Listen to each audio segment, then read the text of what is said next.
What's good? Welcome into NBA Now by Chat Sports. I am your host, Chase Sr. Coming your way following NBA Finals Game 1. The Suns victorious in Game 1 over the Bucks, 118-105. We're bringing you a mailbag where I answer all of your questions here on the show.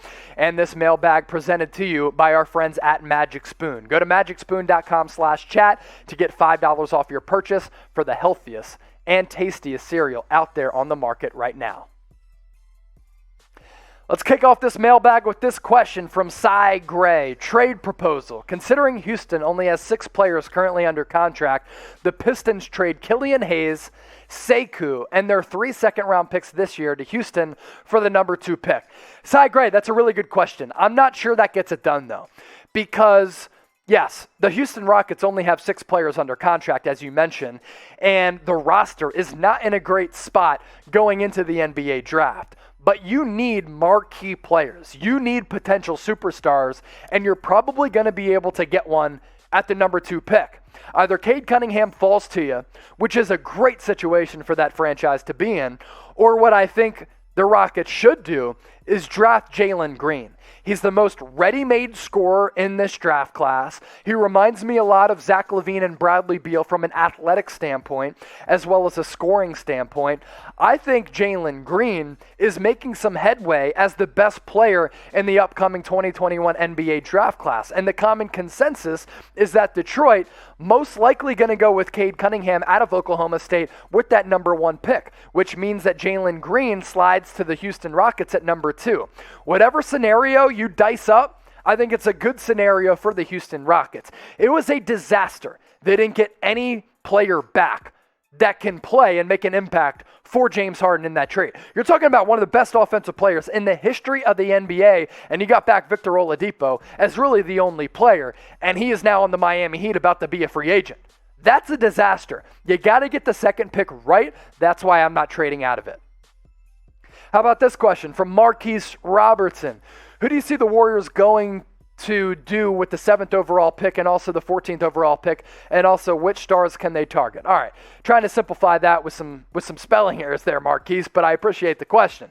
I'm not sure the Warriors are going to pick at number 7 or number 14. They have 2 lottery picks. That number 7 pick coming over from the Minnesota Timberwolves in that Andrew Wiggins, D'Angelo Russell trade, and I'm not convinced they're going to select at 7. I think they could package those picks as well as James Wiseman, which answers the back half of your question of stars that they can target in a trade to maybe bring in, let's say, a Bradley Beal or a Damian Lillard or a sign and trade with Kawhi Leonard. I think that is realistically in play. There is pressure for Bob Myers and Joe Lacob and Steve Kerr, for that matter, to build around Steph Curry and win a championship and take advantage of this window that they're in, with Klay Thompson coming back, with Draymond Green still playing at a relatively good level, with some other solid pieces on that roster. So do you go, if you're the Warriors, with a rookie with pick 7 and 14 and bring some young pieces in, or do you package those 2 picks with maybe an Andrew Wiggins or a James Wiseman to try to bring in a superstar? That's in play. Picks at number 17 that number 7, that I think the Warriors could go forward with: Davion Mitchell, Jonathan Kuminga if he falls, Scotty Barnes if he falls. Maybe they go with a shooter. That could be a guy like Corey Kispert. That'd be a little bit too early for him, but that roster is in a good spot. Could they even go after Keon Johnson, a wing who's probably the best athlete in the draft class? Could they surprise a lot of people and maybe go James Bouknight at 7, maybe even 14? He's been going up draft boards. Keep an eye on all that, and we'll continue to break it down here on Chat Sports. This question from Vincent Soroletti. Predictions for the 2022 76ers free agents. Well, technically, if you're talking about this year, that's 2021 NBA free agents. Who do I think the Sixers should be in on? First, it hinges on what the Sixers do with Ben Simmons. If they decide to keep him, you need to bring in a shooter and a couple of playmakers, because they are bereft of a guy who can create at the end of games and at the end of shot clocks. That's why at the end of the day they went down to the Atlanta Hawks, in addition to Ben Simmons just neglecting to shoot. I think a lot of Sixers fans are going to have nightmares of Ben Simmons passing up that dunk spot. It was awful. So if you keep Ben Simmons, find a way to get rid of like Tobias Harris's salary and bring in Kyle Lowry, the hometown guy who grew up in North Philly and went to Villanova. I think that's a guy who will push Ben Simmons and Joel Embiid to maximize their abilities, but also, if you need a bucket getter and creator at the end of games, Kyle Lowry can be that guy. If you trade away Ben Simmons, maybe you can bring in Damian Lillard in that trade. Maybe you have to stoop down to the point where you have to trade for Malcolm Brogdon. That's a deal that the Sixers reportedly turned down. Everything is on the table for the Sixers going into this offseason. This NBA mailbag is presented to you by our friends at Magic Spoon.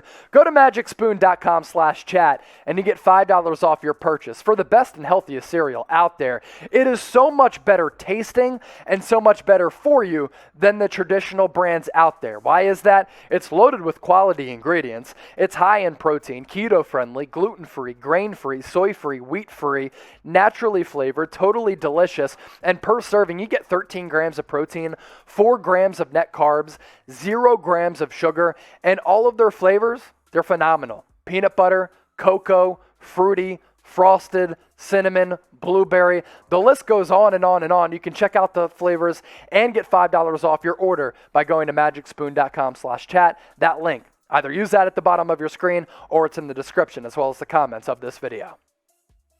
Move ahead in this mailbag with this question from Skalowitz. Lillard playing for the Lakers, is it really possible? And your thoughts? It is really only possible if the Lakers trade away Anthony Davis. Lakers fans, they're huge Anthony Davis fans. And every time that I have brought up trading away Anthony Davis for Damian Lillard on our Lakers channel, youtube.com/LakersTV, that link at the bottom of your screen, Lakers fans have gone after me.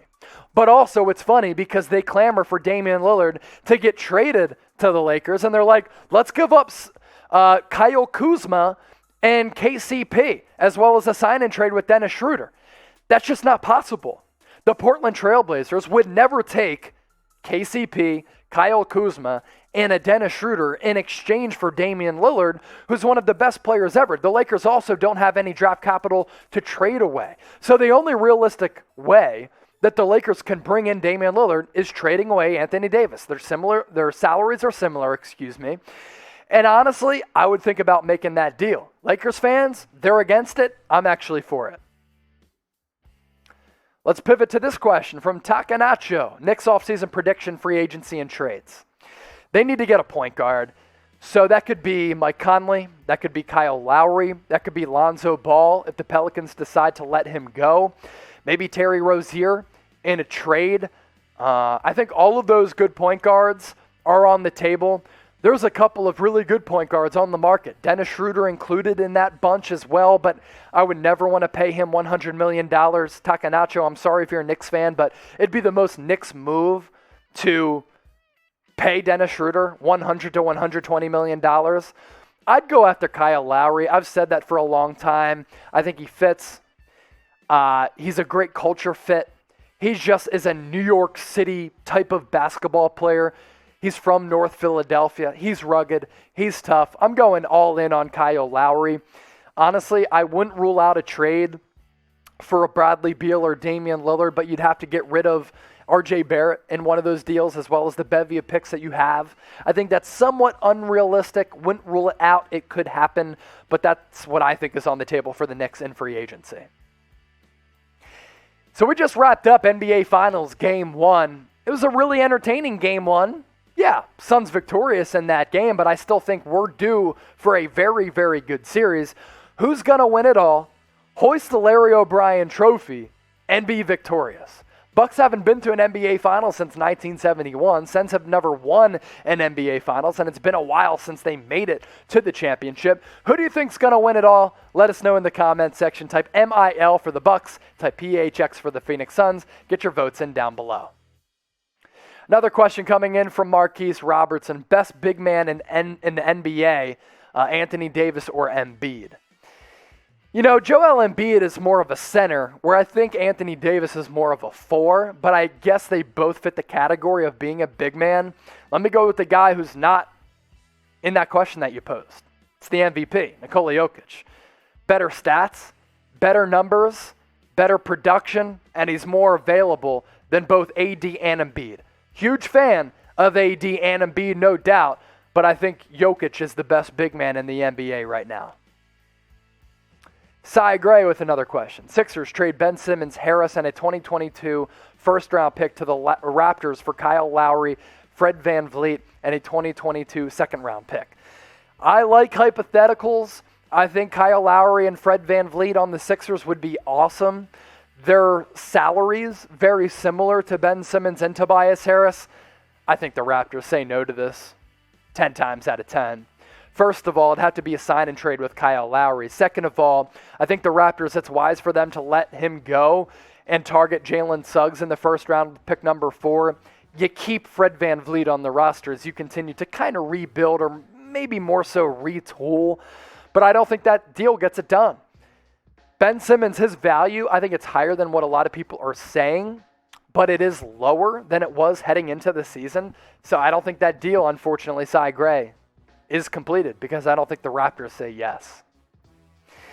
Apex BH with this question, Dame or Luka? If I'm building a team for a championship for the 2021-22 season, gosh, I might have to go Luka Doncic. I think he's a more all-around player, and I think if Luka was on a team like the Hawks and had the supporting cast that Trae Young has with Atlanta, you're looking at a different story. And here's the thing, too. Luka's like, 21, 22 years old?